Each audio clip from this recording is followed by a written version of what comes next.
অনেক মাওলানা ডাক্তার হয়েছে, অনেক মাওলানা ইঞ্জিনিয়ার হয়েছে।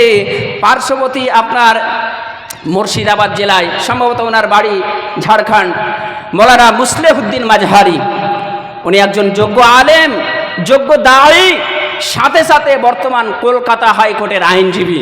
আপনারা হয়তো সোশ্যাল মিডিয়ায় দেখতে পাচ্ছেন যে একজন আলেম হয়েও ডাক্তার হওয়া যায়, একজন আলেম হয়েও ইঞ্জিনিয়ার হওয়া যায়, একজন আলেম হয়েও কলেজের প্রফেসর হওয়া যায়।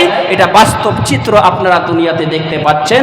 যতক্ষণ পর্যন্ত আমি আপনি এই মনের সংকীর্ণ দূর না করব, ততক্ষণ পর্যন্ত আমরা সফলতা অর্জন করতে পারবো না।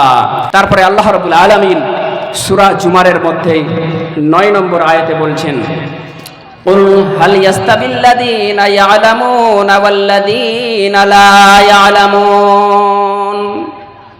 আল্লাহ রাব্বুল আলামিন বলছেন, নবী হে, আপনি বলে দিন, যারা জানে আর যারা জানে না এরা কি সমান?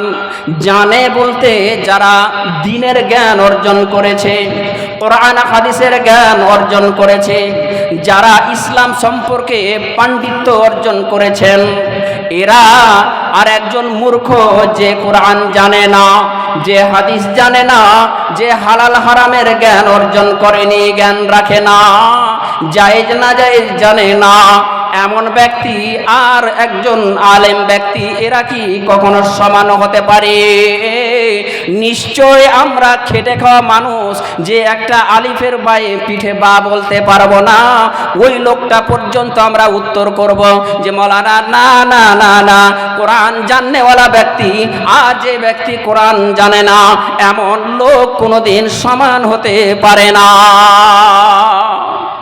এই সময় আপনি ঠিকই উত্তর দিবেন, কিন্তু ছেলেটা পড়ানোর সময় মাদ্রাসা বাদ দিয়ে ফকিরা পড়া বলবেন, মাদ্রাসাকে ফকিরা পড়া বলবেন, মাদ্রাসাকে অনীহা করবেন, মাদ্রাসাকে তুচ্ছ তাচ্ছিল্য করবেন, আর আপনি মিশনে পড়াতে যাবেন। ব্রেনের সংকীর্ণ যে আছে, এই সংকীর্ণতাটা দূর করতে হবে, নইলে আমরা এই দ্বীনের প্রতি মুহাব্বত আনতে পারবো না, কোরআনের প্রতি ভালোবাসা আসবে না, হাদিসের প্রতি ভালোবাসা আসবে না। বন্ধুরে, ব্রেনকে একবার জিজ্ঞেস করুন, রে ব্রেন রে, আমার মাথা রে, আমার কলব, একটু চিন্তা করে দেখো যে আমি আজকে কি শিক্ষা করছি, যেটা আমার দরকার ছিল সেটা আমি করছি, নাকি আমি বাইরে চলে যাচ্ছি।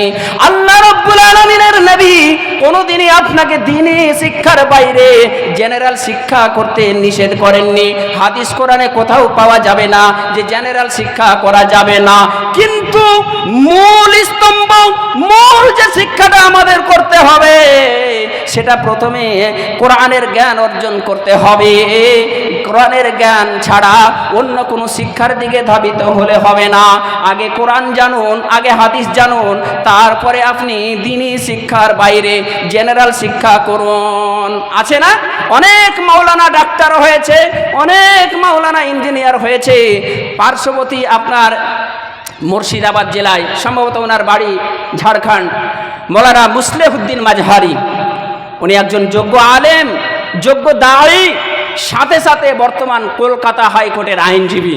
আপনারা হয়তো সোশ্যাল মিডিয়ায় দেখতে পাচ্ছেন যে একজন আলেম হয়েও ডাক্তার হওয়া যায়, একজন আলেম হয়েও ইঞ্জিনিয়ার হওয়া যায়, একজন আলেম হয়েও কলেজের প্রফেসর হওয়া যায়।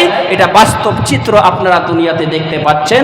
যতক্ষণ পর্যন্ত আমি আপনি এই মনের সংকীর্ণ দূর না করব, ততক্ষণ পর্যন্ত আমরা সফলতা অর্জন করতে পারবো না। তারপরে